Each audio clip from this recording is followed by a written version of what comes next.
DarkRed. You think the night shift is quiet? Just broken cars, empty roads, and silence. Let me tell you what waits in the woods.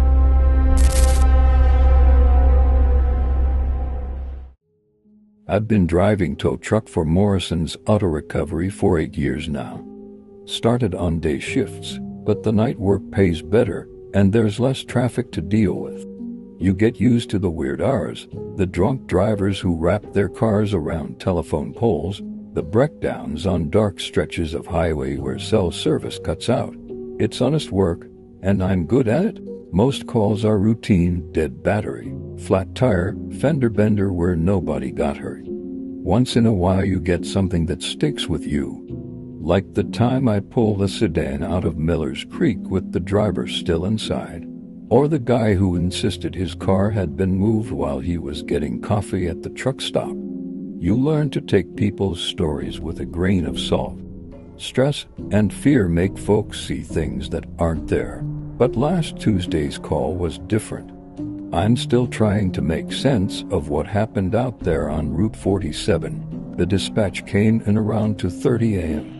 Vehicle off the road, mile marker 22, possibly occupied. Caller said the driver might still be inside, but she couldn't get close enough to check. Mile marker 22 on Route 47 runs through some of the thickest forest in the county. It's a winding two-lane that connects the valley towns to the interstate, popular with truckers trying to avoid the way stations. During the day it's scenic enough, but at night it's just 20 miles of dark trees and no cell coverage. I grabbed my coffee and headed out. Linda had given me the coordinates, so I knew roughly where to look. But finding a car that's actually off the road can mean anything from pulled onto the shoulder to wrapped around a tree 50 yards into the woods. I kept my speed reasonable and watched for reflectors or broken glass. I found it about a quarter mile past the marker. At first glance, it looked like the driver had just pulled off to take a call or get some sleep. The car, a blue Honda Accord, maybe 5 years old, was parked about 30 feet into the tree line on a patch of relatively flat ground. The engine was off, but the headlights were still on, casting weak beams through the fog that had rolled in during the drive. I pulled my truck up parallel to the road and hit the flashers. Standard procedure is to assess the situation before you start hooking anything up, so I grabbed my flashlight and walked over to see what I was dealing with. That's when I noticed the first odd thing. The car's doors were all locked, windows rolled up tight, and I could see someone in the driver's seat. A young woman, maybe mid-20s, gripping the steering wheel like her life depended on it. When my flashlight beam hit the windshield, she looked up at me with eyes that were wide with terror, makeup running. I tapped on the driver's side window. "Ma'am, I'm with Morrison's Towing. Are you hurt?" She shook her head but didn't roll down the window. Instead, she pointed toward the woods behind her car and mouthed something I couldn't make out. "Ma'am, I need you to open the window so we can talk." This time she did roll it down, but just a crack. "You need to get that car out of here, right now. Don't unhook anything.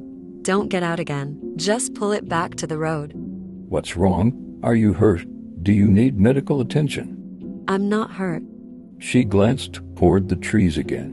But there's something out there, something big. It's been watching me for the past 2 hours."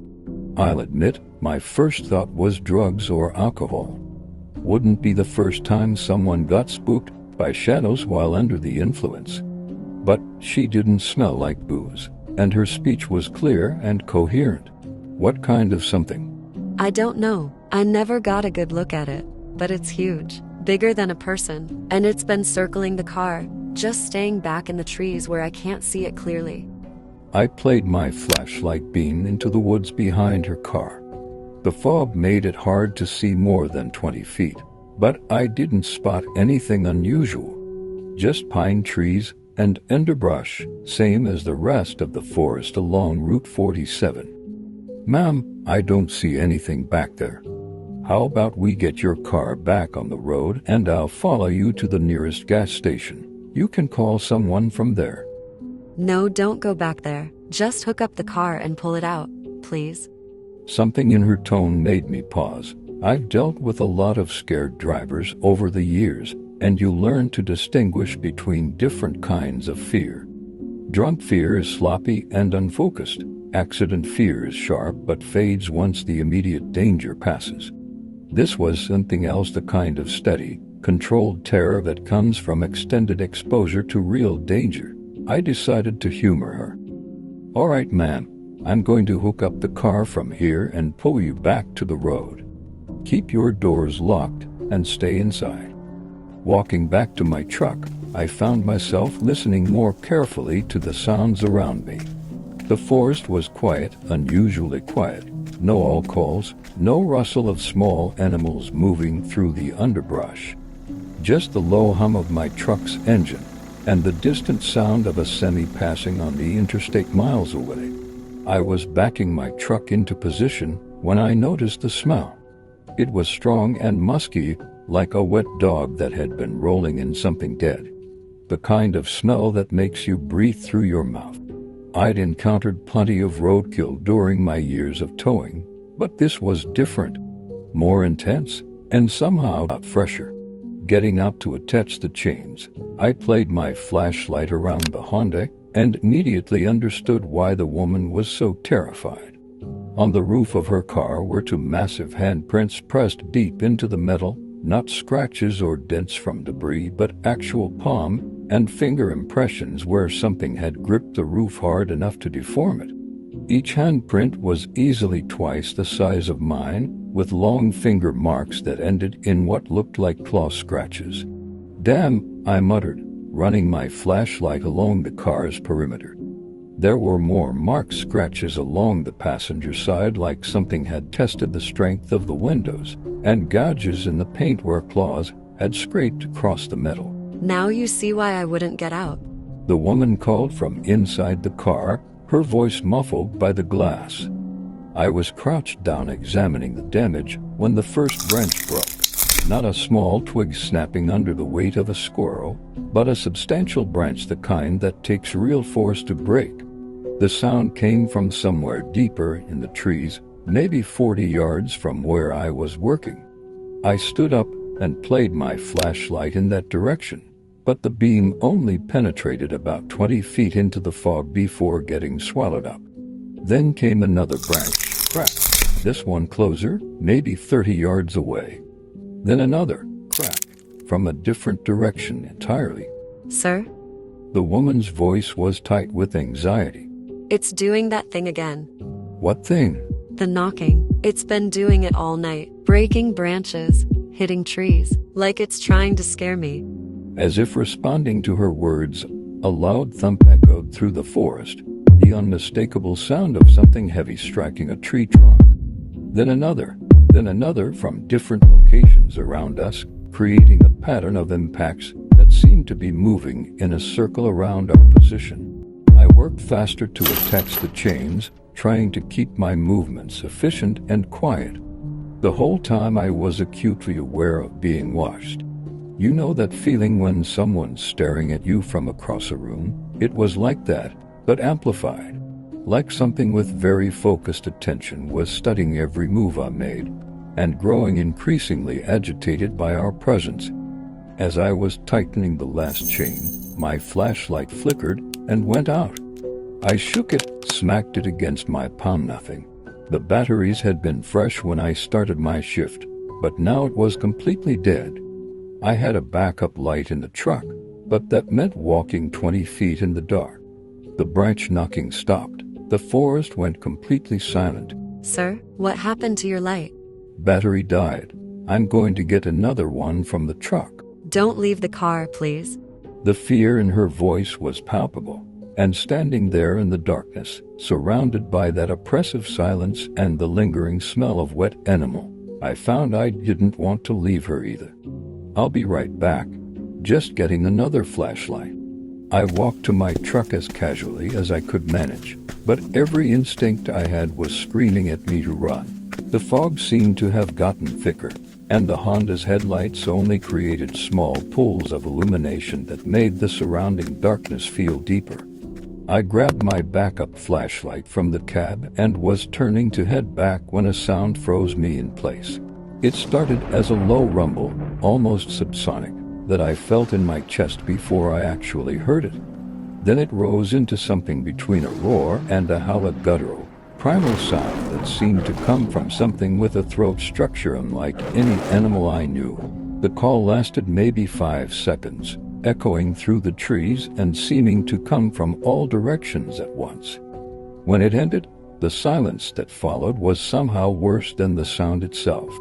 That's when the creature stepped into the Honda's headlight beams. Sir, we need to go, right now. I didn't argue. I climbed into my truck, put it in gear, and started pulling the Honda back toward the road. The chains were taut, the car rolling smoothly behind me, when something massive crashed through the underbrush directly in front of us. It stepped into the full glare of my headlights, and for one terrifying moment, I saw it clearly. The creature was enormous, at least 9 feet tall, maybe more. Its body was covered in thick, shaggy, dark hair that seemed to absorb the light rather than reflect it. The shoulders were impossibly broad, the arms so long they nearly reached its knees. Its hands ended in fingers that looked more like thick, clawed talons. But the worst part was its face. It resembled that of a human, but with proportions that shouldn't exist on neither man nor beast. The eyes were deep-set and intelligent, reflecting my headlights with a yellow-green shine.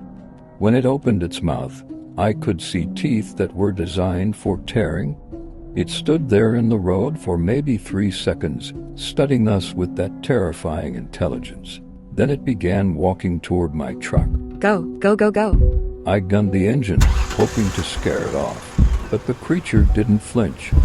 Instead, it picked up speed, moving faster than anything that size should be able to move. My truck lurched forward, the Honda's weight dragging behind me, but we were moving too slowly. The creature reached my driver's side door just as I managed to get us rolling. Through the window, I found myself looking up into its face from less than 3 feet away.